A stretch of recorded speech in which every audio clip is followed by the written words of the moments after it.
Bueno, muy buenas noches, saludos desde el Pub Sócrates de La Laguna, a quienes nos ven a través de Twitch. Esto es Hablando sobre Libros, el programa literario del Aula Cultural Radio Campus, que se desarrolla en colaboración con este establecimiento del célebre cuadrilátero de la ciudad universitaria de Tenerife, la Asociación Cultural de Relaciones Internacionales ASER para el Desarrollo y el Hostal Ratones de Biblioteca. Para quienes no lo conozcan, se trata de un programa donde se habla sobre libros, se presentan libros, se habla de experiencias literarias, en el ámbito de la escritura, incluso de experiencias editoriales. Y es un placer poder tener al primer autor que repite presentando el libro con nosotros, que es Rafael de José Díaz, que está con nosotros, y que tripite porque también participó, tuvo la deferencia de participar justo antes del inicio del confinamiento, cuando el mundo era radicalmente distinto, en un programa espacial dedicado a un espacio cultural emblemático de La Laguna como es el Ateneo. Rafael, muchísimas gracias por estar aquí con nosotros una vez más, y tú ya sabes más o menos cómo es la dinámica, así que la primera pregunta que corresponde plantearse es: ¿cómo surge la idea de hacer un libro que lleva por título, para citarlo correctamente, Duérmete, cuerpo mordido? Pues muchísimas gracias, Luis, por esta nueva invitación al maravilloso espacio Hablando sobre Libros, ¿no? Donde siempre me sentí muy bien acogido y que además es, creo, un, digamos, medio fundamental, ¿no?, de difusión de la literatura que se escribe en Canarias, ¿no? Entonces, para mí es un placer volver a estar aquí contigo, en este lugar además que no conocía y que me encanta, ¿no? Mira, en realidad el libro, Duérmete, cuerpo mordido, que es este sería el ejemplar que manejo, ¿no?, para las presentaciones, es un libro de escritura bastante antigua, ¿no? Se remonta al año 2008, los primeros fragmentos, y los últimos fragmentos los escribí en el año 2010, ¿no? Entonces, en esa época yo vivía en Madrid. Yo estuve en Madrid entre 2007 y 2015 y se puede decir que llevaba apenas un curso, ¿no? Porque ya te digo que el primer cuaderno del libro, que se compone de 3 cuadernos, está escrito a partir de mayo de 2008, ¿no? Y yo había llegado a Madrid en septiembre para incorporarme a mi nuevo destino, que era un instituto en Tres Cantos. Y bueno, la idea de publicar el libro es un poco quizás larga de contar, pero voy a intentar resumirla, porque al constar de 3 cuadernos diferentes, yo inicialmente había concebido 3 libros distintos, ¿no? No tenía esta conciencia de unidad de lo que ahora es el libro, ¿no? Y lo primero que se publicó fue el cuaderno central, el segundo cuaderno, que lleva como título El interior del párpado, y se publicó hace algunos años en una editorial de Las Palmas que publica exclusivamente libros digitales, ¿no? ATTK, de la querida Guadalupe Martín Santana. Ella apostó por El interior del párpado, que venían a ser unas 100 páginas, y que aquí constituye el cuaderno central. Luego, el primero de los cuadernos había desaparecido, o yo lo había perdido, y lo recuperé en algún momento, y cuando lo rescaté, lo publiqué como una entrada en mi blog, ¿no? Y luego, el último cuaderno, yo lo fui publicando hacia 2012, o sea, algunos años después de escribirlo, y abrí una web nueva, un blog nuevo, y fui publicando cada semana un fragmento, y son 40 y pico fragmentos, de tal manera que estuve casi un año, más de un año, publicando esa última parte de lo que ahora es el libro. Y de aquel primer libro que presentaste con nosotros hace ya unos años a este, ¿qué balance haces de tu trayectoria, no solamente como escritor, sino también como gestor cultural? Porque también en este lapso de tiempo tú has participado en una iniciativa muy interesante, que es la del Ateneo. Se puede plantear entonces que tenemos ese libro de hace unos años, este libro actual, pero al mismo tiempo toda esa escritura que data del año 2008. Entonces, ¿qué es lo que tú ves de ti, o la evolución que ves cuando tú retomas esos escritos de 2008, los comparas con tu otro libro y los sacas ahora a colación?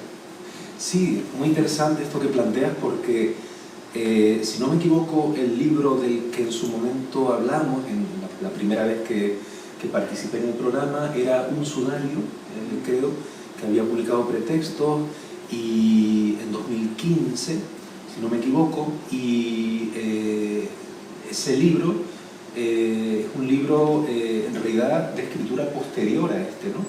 Es un libro que, bueno, en cierto modo, hay partes de ese libro que coinciden cronológicamente, porque si no me equivoco ese libro lo empecé a escribir en 2007 y llegó hasta 2013, ¿no? Es un libro que abarca poemas, ¿no? Porque es un libro de poemas, mientras que aquí estamos ante un libro de narrativa, ¿no?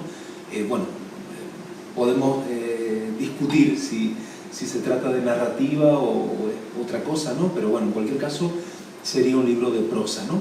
Y claro, Un sudario era un libro de poemas que abarcaba, como te digo, dos etapas distintas, pero curiosamente la primera etapa fueron mis años finales en Gran Canaria,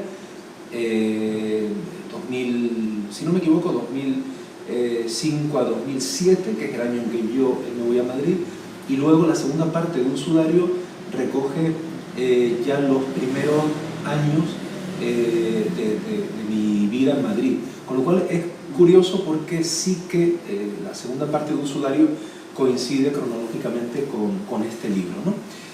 Pero es cierto que es muy distinto el momento de la escritura, ¿no? El momento íntimo, ¿no? Que yo recuerdo en mis 3 casas de Madrid, porque también es curioso que cada uno de los cuadernos está escrito en una vivienda distinta, ¿no? Es decir, los 3 primeros años yo recibí, cada curso recibí en una vivienda diferente, y esto marca mucho, ¿no? Cada uno de los cuadernos. Te decía que es muy distinto el momento de la escritura, ese momento de introversión, de lucha casi, ¿no? Con las palabras y con la necesidad de afrontar o de superar el silencio, ¿no? Sobre todo en unas circunstancias como las que yo estaba viviendo en aquel momento y que se reflejan absolutamente en el libro, unas circunstancias de práctica depresión o en cualquier caso de digamos, abatimiento bastante prolongado en el tiempo, ¿no? Y claro, el momento de la publicación, que es ahora 2022 realmente, es un momento absolutamente diferente de mi vida, ¿no? Un momento que yo no consideraría tampoco, digamos, de expansión o, en fin, o de exultación, porque uno tampoco, en fin, yo tampoco soy la alegría de la huerta, ¿no? Entonces, bueno, pero sí que me encuentro en un momento de cierta serenidad, de cierta paz interior, por usar ese tópico. Entonces, claro, para mí es algo como muy contradictorio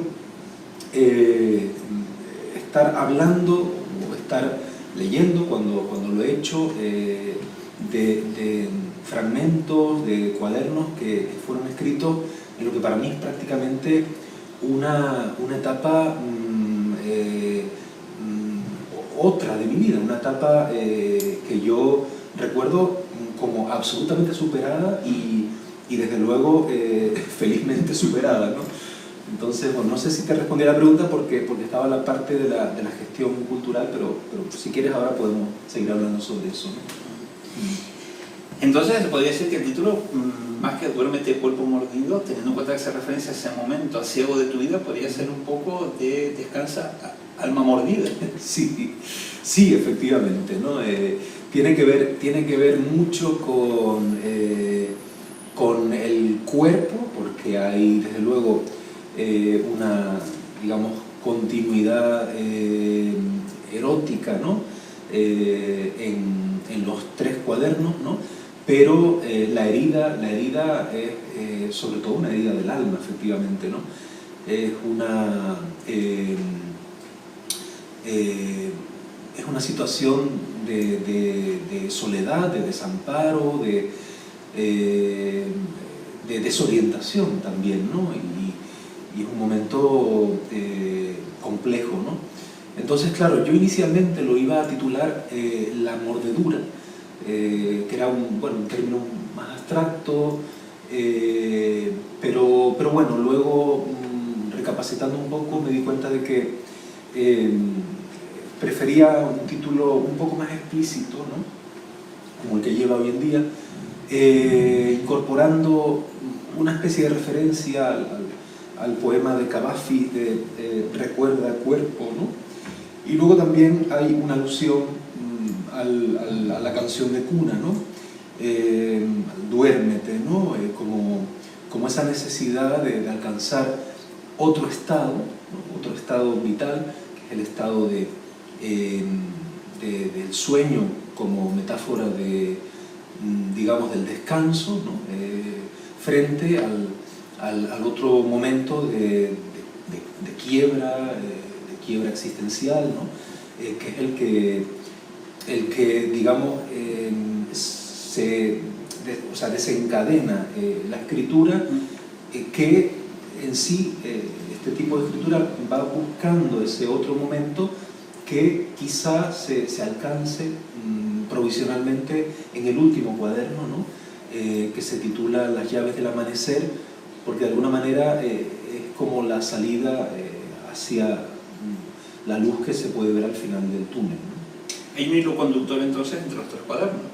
Sí, efectivamente lo hay, porque se trata de 3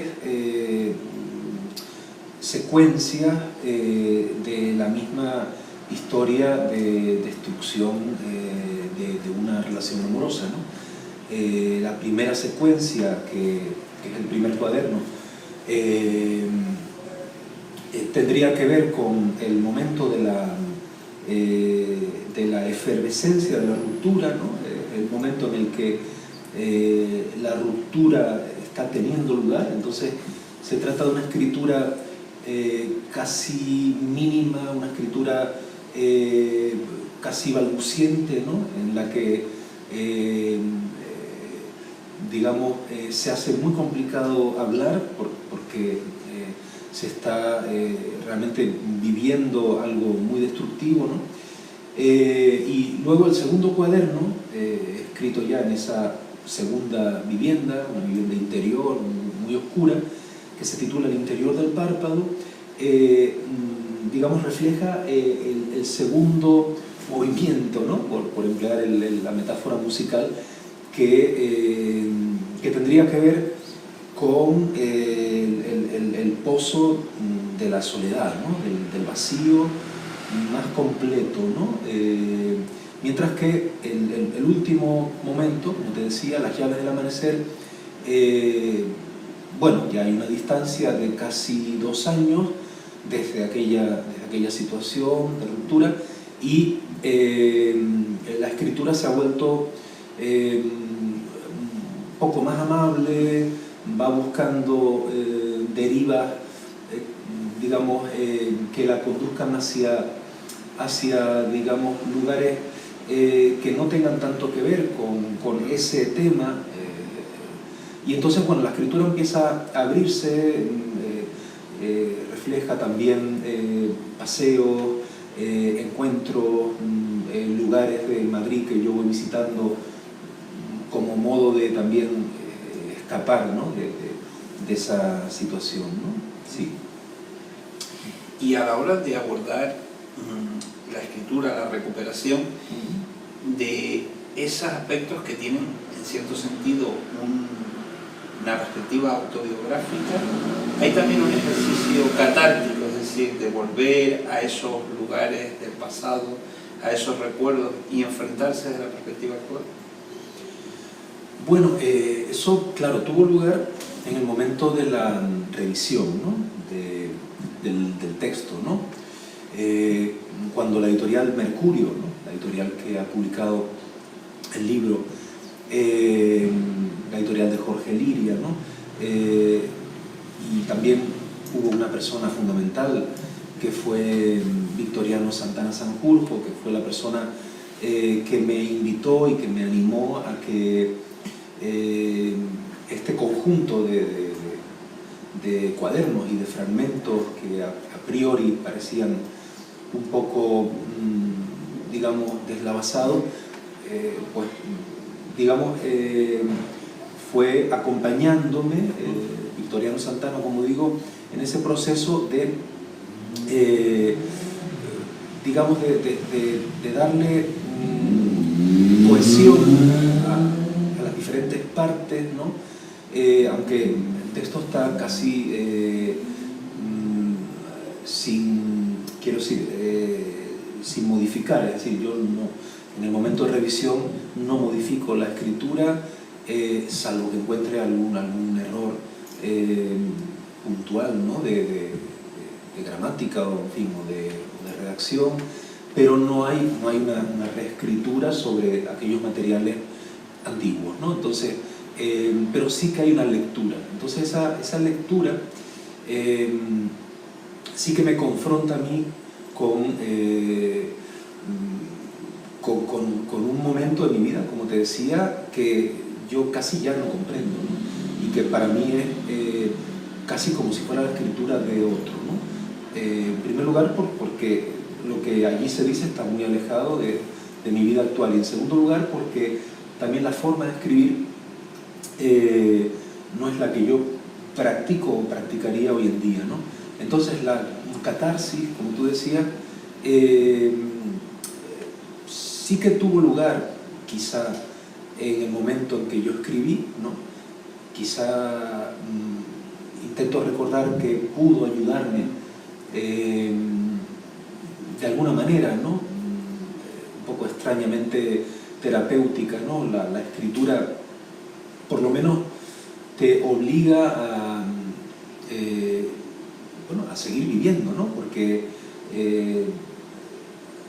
sí que hubo un momento, digamos, de verdadera desolación. Entonces el aferrarte, ¿no? al texto, ¿no?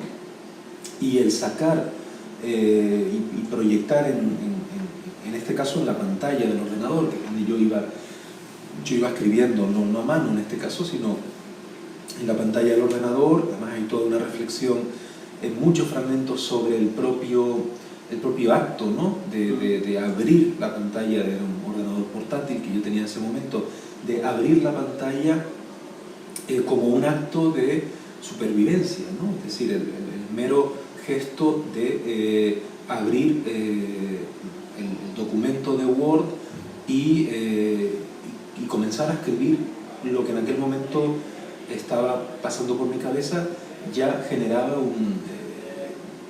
una especie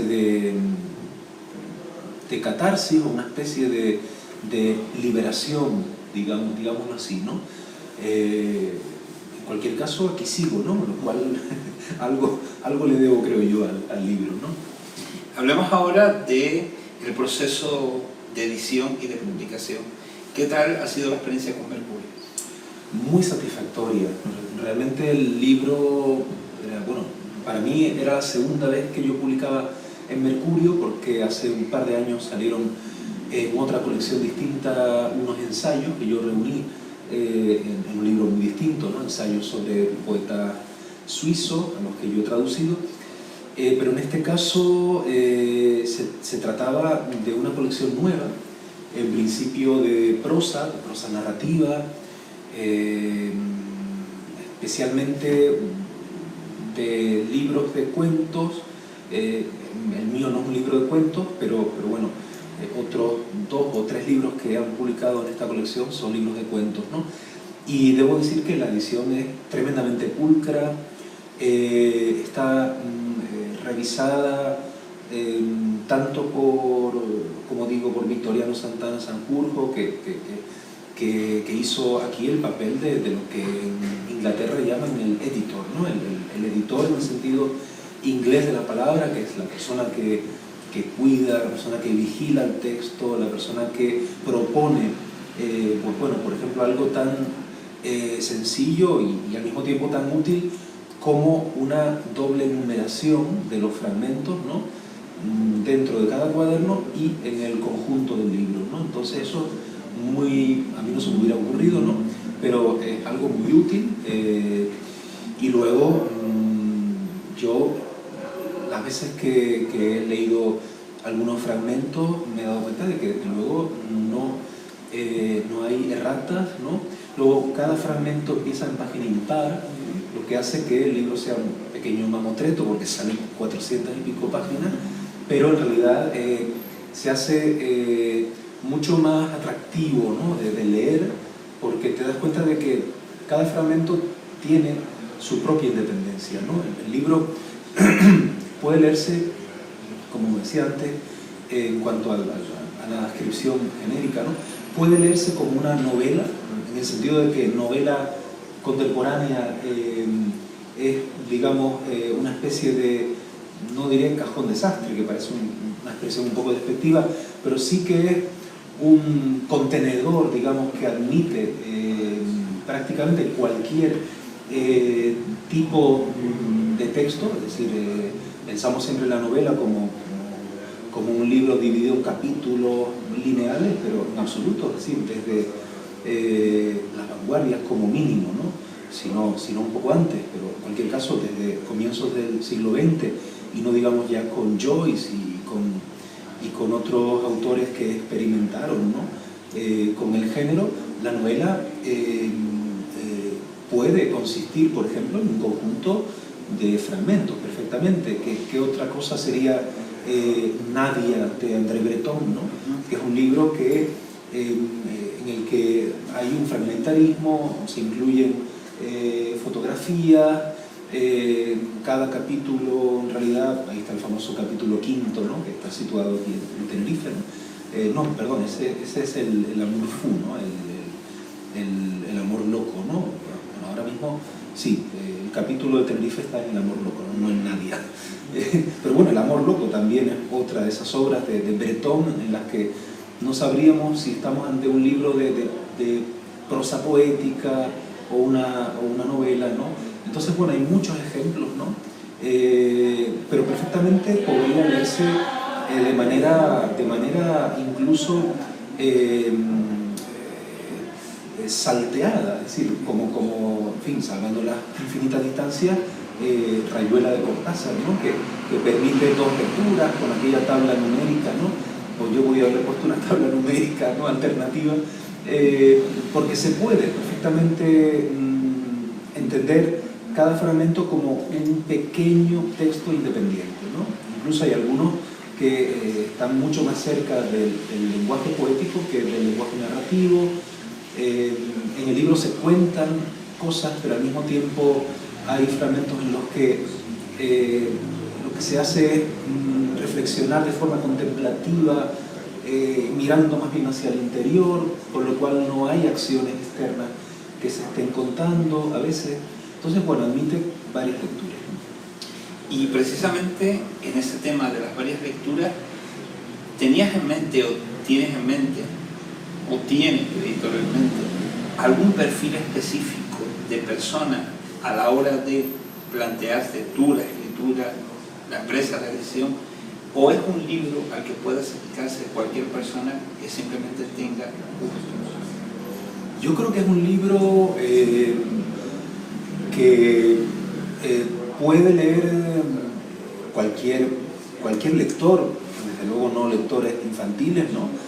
Pero curiosamente un amigo me dijo, yo no estoy del todo de acuerdo, pero bueno, me dijo que es un libro que podría marcarse como lectura en los institutos de secundaria, ¿no? Bueno, quizá lo dijo por aquello de la en fin, el término tan usado hoy en día de la resiliencia, de esa especie de casi de desgarramiento, que también tendría que ver con lo que se llamaría lo asertivo, y el libro viene a ser también una especie de educación sentimental, ¿no? En vivo, ¿no? Es decir, a medida que se va leyendo, se va asistiendo a una especie de autoeducación sentimental, ¿no? La propia vivencia, de alguna manera, me va enseñando, ¿no? Qué debo hacer en cada momento, ¿no? Entonces, bueno, quizá por ahí venía la idea de este amigo de que, bueno, de que podría ser lectura de instituto. Desde luego yo prefiero que mis alumnos, en concreto, en fin, no por nada, ¿no? Sino porque, bueno, yo soy un poco pudoroso en ese sentido, ¿no? Pero el libro lo han leído personas diversas, ¿no? que me han dicho que bueno, que se puede leer, como te decía, como una novela, gente que está habituada a leer novelas, ¿no? Se deja leer bien, no hay en la escritura, desde luego hay una exigencia que, digamos, propia del escritor, es decir, el escritor se enfrenta al lenguaje con una exigencia muy obvia, ¿no? Pero no hay una voluntad experimental en el sentido de estar, digamos, manejando el lenguaje y retorciéndolo de una manera artificial, ni mucho menos, sino que es una escritura que fluye, ¿no? Una escritura muy apegada a la vivencia, a la experiencia, y que es una experiencia además que mucha gente ha vivido, ¿no? Eso es algo que me han dicho, ¿no? Se da una cierta empatía, ¿no? En la lectura, porque ¿quién no ha sufrido en algún momento? Bueno, habrá gente que no ha pasado por esa experiencia, pero una ruptura amorosa, una situación de desorientación vital, de vacío existencial. ¿Quién no ha pasado en algún momento, en su adolescencia, en su juventud o en su edad adulta, por una vivencia de este tipo? Entonces, eso te permite empatizar con el libro y no te exige, digamos, ser un lector especializado, ni ser un lector, digamos, profesional, ni mucho menos, ¿no? Y además es un libro que yo recomendaría, y bueno, la gente que lo ha hecho me ha dado la razón, yo recomendaría leerlo de manera muy lenta, es decir, leer hoy un par de fragmentos, leer mañana otro puñadito de fragmentos, puedes dejar pasar unos días, vuelves a leer otros fragmentos, es decir, que no es un libro que te exija una continuidad necesaria. Y precisamente ahora toca hablar del acceso a la obra, es decir, ¿dónde se puede encontrar tu libro? Por suerte la editorial Mercurio es una editorial que está radicada en Madrid, aunque tenga por supuesto un vínculo muy fuerte con Canarias, especialmente con Las Palmas, porque es allí donde vive el editor y donde la editorial tiene sus canales de distribución más inmediatos, ¿no? También en Tenerife, la distribuidora en Tenerife es Guajara Libros, ¿no? Pero el libro puede conseguirse también en la península a través de la Casa del Libro, por ejemplo, ¿no? Pero En Tenerife se puede pedir prácticamente en cualquier librería, ¿no? Porque te lo van a servir en un par de días a través de, como te digo, de Guajara Libro, y por lo tanto claramente lo tiene Lemus, lo tiene también el Águila, lo tiene Agapea y las librerías Islática, además que estuve el otro día firmando allí con ellos. Se puede pedir en cualquier librería generalista, ¿no? Y también, por supuesto, en Las Palmas está en muchas librerías, ¿no? ¿Y está en formato digital o únicamente en formato físico? Que yo sepa, solo está en formato físico, hasta donde yo sé. ¿Alteraría la experiencia lectora el hecho de leerlo en físico, leerlo en un hipotético formato digital? Porque tú has hecho referencia a el comienzo en páginas impares, el formato. ¿Tú cómo lo ves? Sí, e incluso a aquella primera publicación de lo que hoy es el cuaderno central, que es el interior del párpado, que fue publicado en una editorial exclusivamente digital, ¿no? que es Atética. Y en su momento aquel libro lo compraron, porque había que pagar una pequeña cantidad en Amazon, creo que estaba, y la gente se lo descargaba en su libro, en su lector, no sé cómo se llama, creo que el de Amazon creo que era el Kindle, ¿no? Sí. Kindle, ¿no? Y claro, yo, la verdad, Luis, no sabría muy bien qué contestarte, porque yo no soy lector de libros digitales, ¿no? En su momento, cuando empezaron, sobre todo con el iPad, ¿no? Yo tenía el Kindle incorporado al iPad y llegué a descargarme algún libro, o a comprar más bien, ¿no? Pero al final me daba cuenta de que los dejaba en las pocas páginas, yo no conseguía seguir leyendo, ¿no? Y yo soy lector de libros en papel. Entonces, lo que dices es interesante, porque hay una experiencia que es la del libro que se abre y que claramente hay una diferencia cultural, ¿no? Sin duda, ¿no? Pero que es muy potente entre lo que es la página izquierda y la página derecha, ¿no? Entonces nuestra mirada va inmediatamente a la página derecha, que es la página en la que comienza la lectura, ¿no? Entonces yo creo que parte, por lo menos, de esta edición, desde luego, ¿no?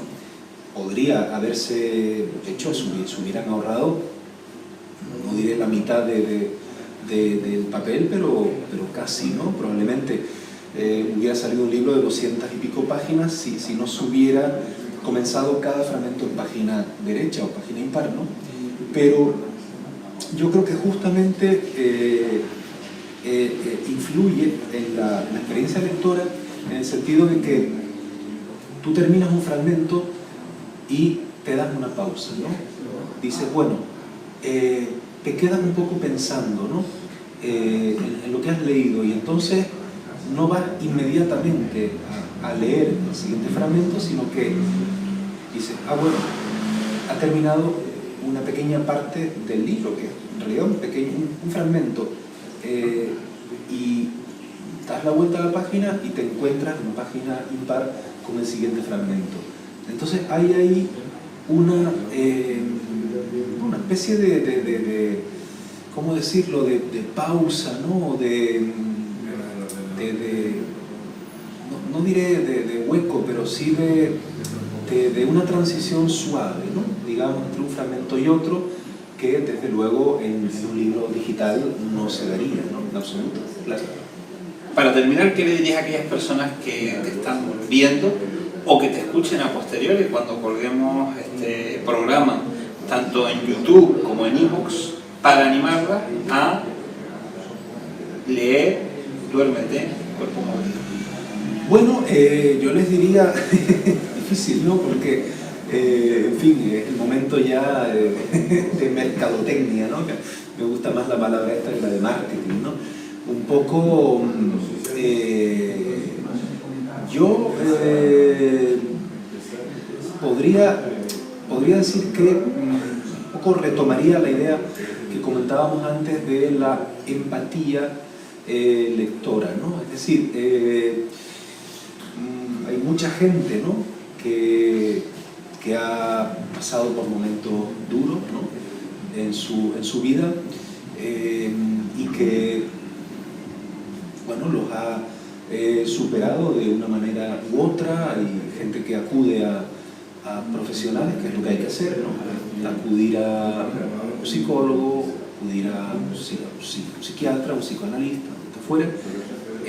Hay otras personas que, sin embargo, como puede ser mi caso, ¿no?, van metiendo dentro cada vez más carga tóxica, ¿no?, y que, bueno, por suerte en mi caso yo he podido bueno, escribirlo y por lo tanto soltarlo como lastre, ¿no?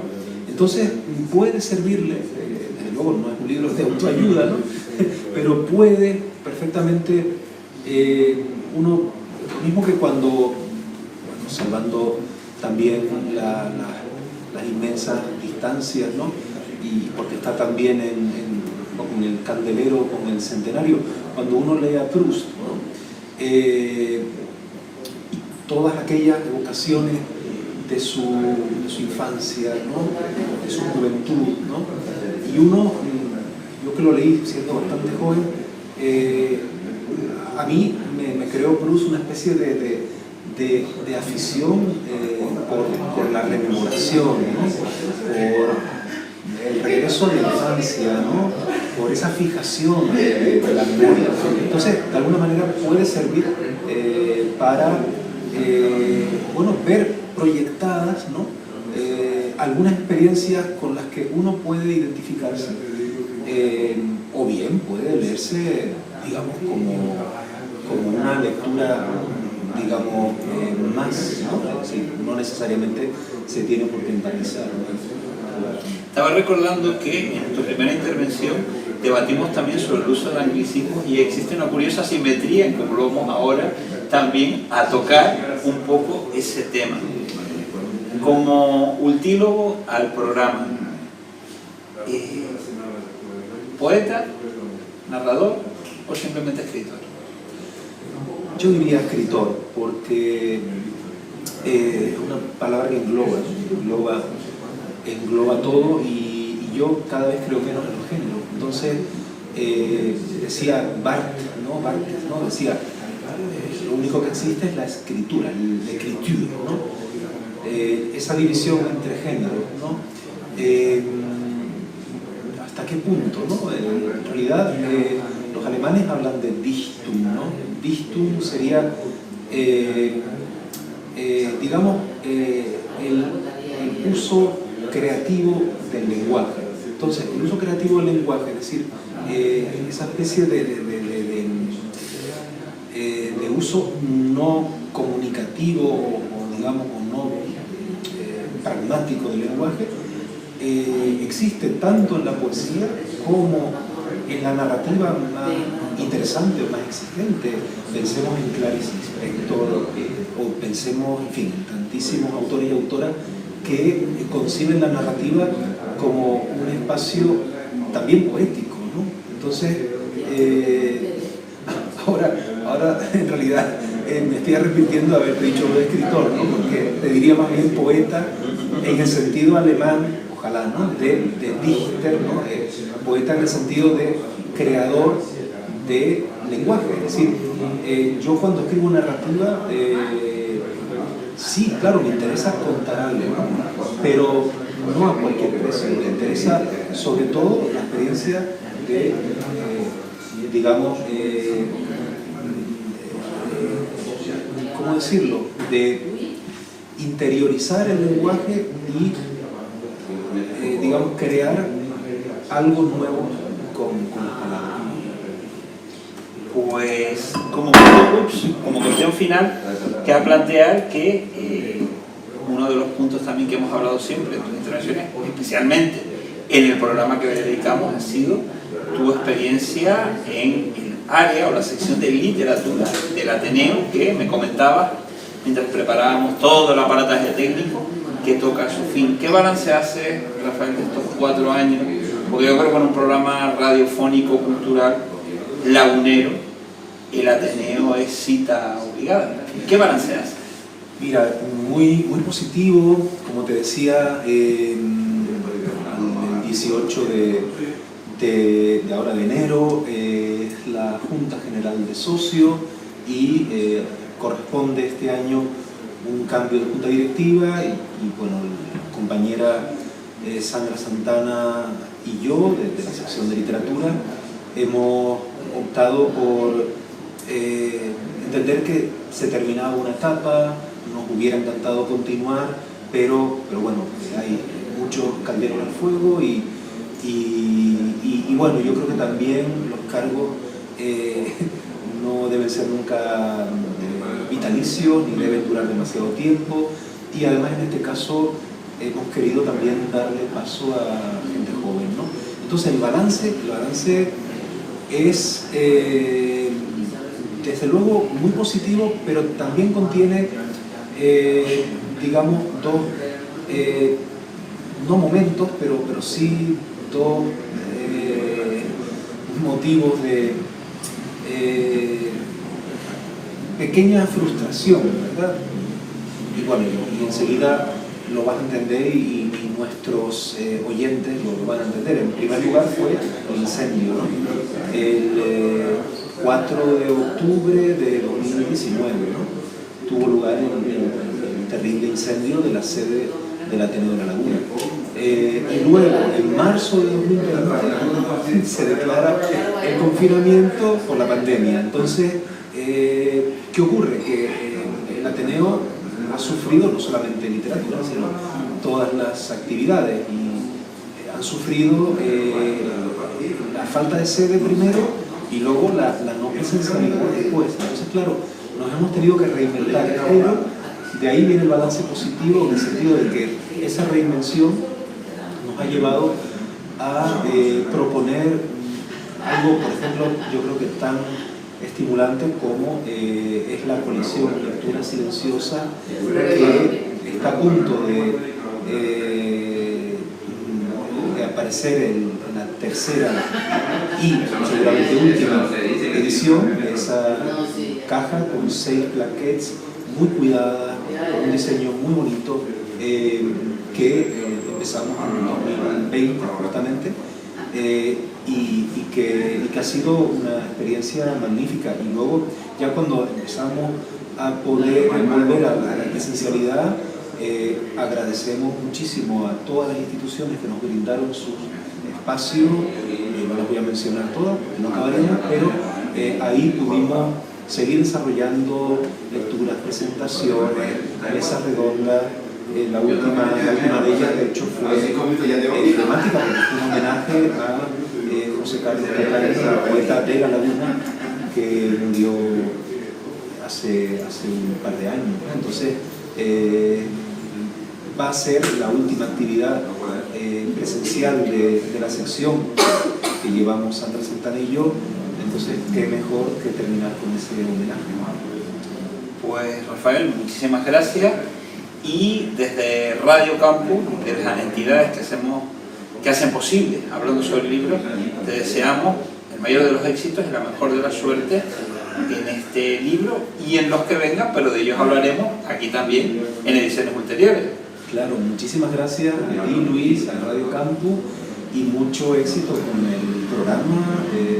Siempre adelante con estas iniciativas tan estimulantes. Muy bien, pues con esto terminamos la 21ª edición de Hablando sobre Libros, programa literario del Aula Cultural Radio Campus de la Universidad de La Laguna. Hemos hablado con Rafael José Díaz de su último libro, Duérmete, Cuerpo Mordido, editorial Mercurio, y recordamos que este es un espacio de cadencia mensual que no tiene fecha fija y en cuya organización no solamente está Radio Campus, sino que también están el Pub Sócrates, desde donde se emite este programa, la Asociación Cultural de Relaciones Internacionales ACER para el Desarrollo y el Hostal Ratones de Biblioteca, que es la otra sede de este programa. Nos despedimos hasta una próxima edición.